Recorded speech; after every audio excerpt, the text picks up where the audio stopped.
Let's listen to Don Lemon talking about the Charlie Kirk Memorial. It was a revival meeting wrapped in a memorial, a political rally dressed as church. And by the end of the night, it was clear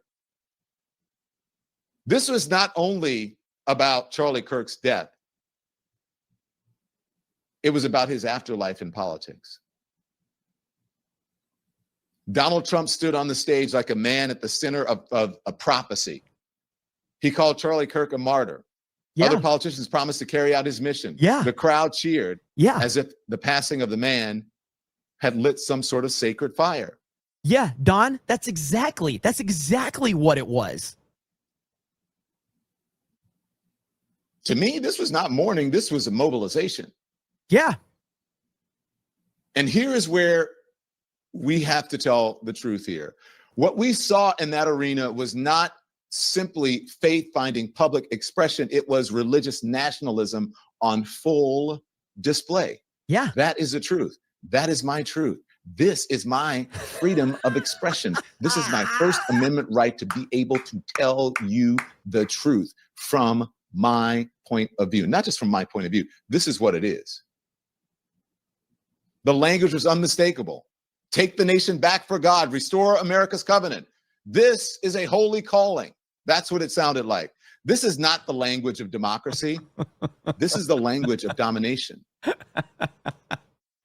So Breaking 911's like, fact check true. Yes, that's exactly what it was, Don Lemon. You and the left with your language and your hatred and your lies, you all played a part in the assassination of Charlie Kirk. And if you don't like what you saw last night, maybe you shouldn't have killed Charlie Kirk. Maybe you shouldn't have gotten him assassinated. Maybe think about that next time you call everybody a racist and a sexist and a Nazi. But you haven't learned, and you're never going to learn. And that's perfectly fine. Continue to do the very thing that has gotten you in this position to begin with. We're fine with that. Nobody feels sorry for you. No one, not one single person feels sorry. And in fact, here's what Benny Johnson had to say on Jesse Waters. Benny, what would Charlie say to Omar and Crockett? Yeah, Jesse, thank you so much for having me on tonight. First off, I think we need to take a big step back and look at what is happening in our political landscape, because when people tell you who they are, we have to believe them. That's very important. Who are leftists telling us they are? Right now, the entire Democratic Party is more angry that Jimmy Kimmel got a paid vacation to be with his children than that Charlie Kirk will never see his children again. Jesse, the Democrat Party is more outraged that an unfunny corporate TV comedian had to be put in timeout for a few days than that Charlie Kirk will never speak again. It is critically important to understand that this is not really a political issue anymore. This is now a moral issue. Because when you look at where the terroristic threatening is coming from in this country, it is coming from the left. And you need to ask yourself a question, which is, what has happened to these people? Where is your soul? Where is your humanity?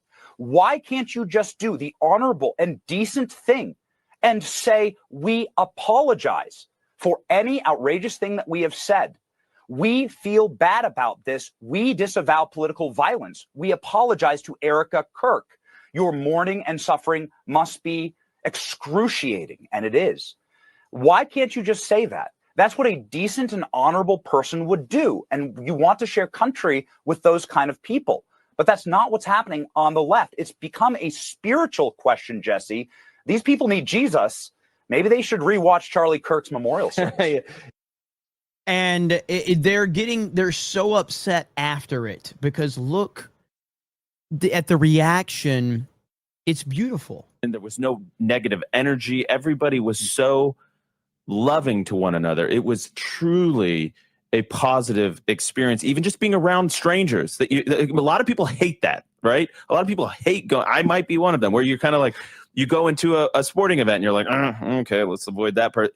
Nothing like that. Well, I mean, that was one of the things that really ticked off the left yesterday. I was monitoring this stuff online to see this reaction to, you know, everybody worshiping and the tens of thousands of people the worship singing. And and that really pissed off the left in this country. And they even tried to pull this stunt. I texted you about it, where they were making it go viral, saying, oh, no, sorry, doors are closed now, stadium's full. Oh, yeah. Go and home.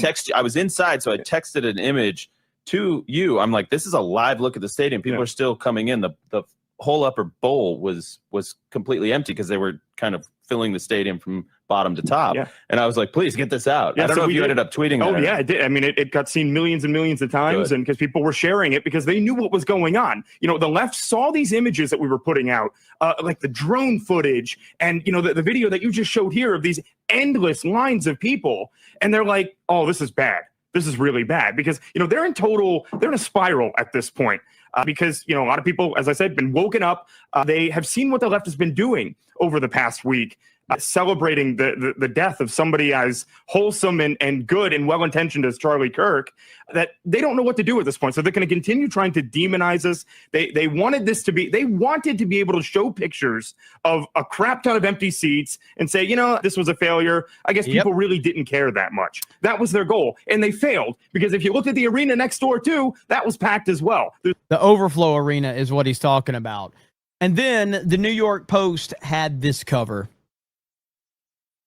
You can't write a better script than what happened. You can't do it because this was organic. This was natural. This happened because people are authentic here. Hollywood would try to write a script like this. The Oscars try to write scripts like this every year. These fake award shows, when something's authentic, you don't have to force it. It just happens. It just happens. And on top of that, maybe the single most beautiful thing that came from this that is going to be impactful is Elon Musk and President Trump are back on the same page. And listen to what Charlie Kirk had to say about this not too long ago. Yeah, it's been hard to watch today and unfortunate in some regards. And I love your take, which is both of these men deserve great credit for their contributions to help save civilization. Elon Musk bought Twitter, which of course became X a couple years ago, which liberated speech. And then of course, President Trump built the most amazing political movement we've ever seen. He was shot, almost shot again. He was impeached twice. He was facing 700 years in federal prison. And he was so clear about not surrendering and not backing down and not giving up. I will say it's a tough thing to watch, this public feud. I actually think they're going to reconcile at some point, though, because deep down, I would like to believe they both want the same thing. And guess what? This was yesterday. Elon Musk tweeted out this picture for Charlie. 1 million likes, 60 million views. Sounds like people were very happy that President Trump and Elon Musk back together again. And it's beautiful to see. I mean, this is exactly what, you know, everybody wanted. And then we had this right here from Benny Johnson, where he talked about Benny shares exclusive behind the scenes account of what Elon Musk said to a group backstage after joining President Trump in his box at Charlie Kirk's memorial right here. See a lot of interactions. I got backstage, front stage. I was seated amongst all the cabinet secretaries. Got to see a lot. Elon Musk came by a couple times. And I just want to use Elon Musk as a example of the power of Charlie's legacy.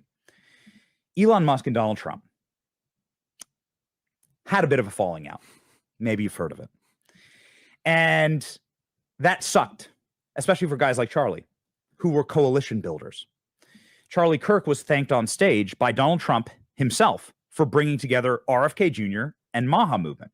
Donald Trump says, Charlie created Maha. I don't think Charlie ever will get the credit that he deserves for doing that. But also, Charlie Kirk brought together massive coalitions of, well, at any Turning Point event, you can find Candace Owens, Ben Shapiro, and Tucker Carlson sharing the same stage, right? Maybe not together, but they're all there, right? To give an opportunity to project their worldview, right? Charlie was constantly doing that, constantly bridging gaps, constantly fusing together because he realized that if we don't hang together, we will surely hang separately, which is exactly what Elon Musk told me.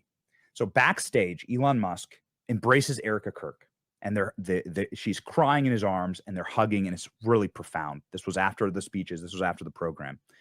And this is the words that Elon Musk said to us in this small little group with Erica Kirk. And he said, like, this is why I was proud to sit with my president. This is what he called Trump, my president today. He accepted Trump's invitation to go up there. And the majority of the event, Elon Musk sent sitting there with Donald Trump, chewing it up. Everyone can see here's the photos of Elon embracing Erica. And then there are photos of Elon with Trump, and they seem to be having a great time. Dana White also there.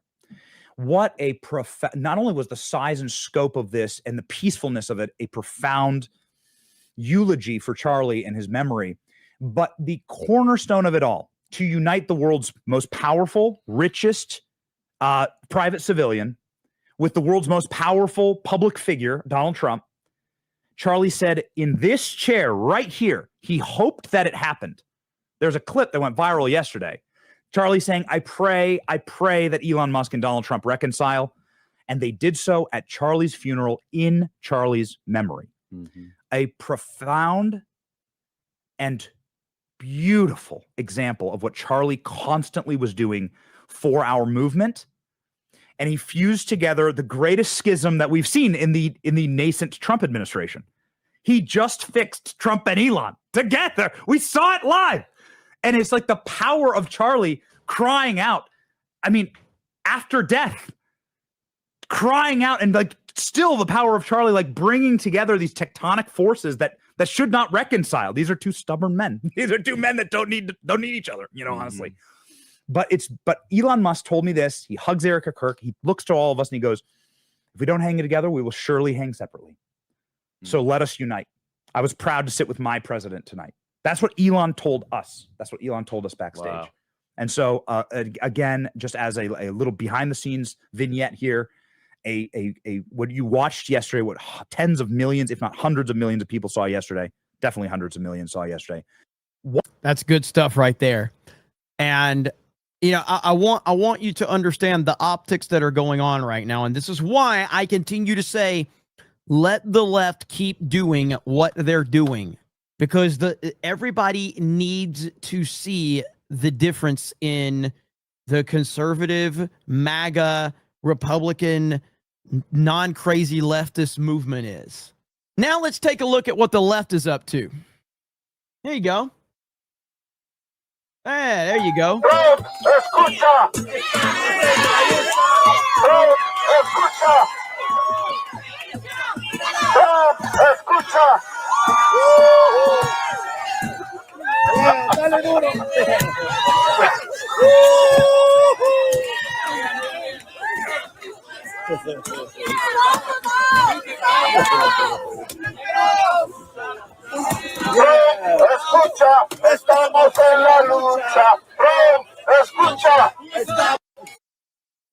Which side do you want to be on? Just curious, which side would you like to join? Would you like to join the side that, comes together, prays, sings, forgives people? Or would you like to be on the side of this old cat lady right here? Or would you like to be on the side of ghetto fabulous Jasmine Crockett right here? You can wave all the flags you want to, but I am telling you right now that the most unpatriotic people that we have in this country are MAGA and this president. We are the real patriots, and it is time for us to take our flag back and show people what America is about. You can't say that you love the Constitution while decimating it with every single stroke of a pen for an executive order, while decimating it, while you are disrespecting our troops that have signed up to protect our freedoms, not just here, but abroad. And then you're taking people's freedoms away using those exact same troops. Shit. What you talking about? What you talking about? There you have it.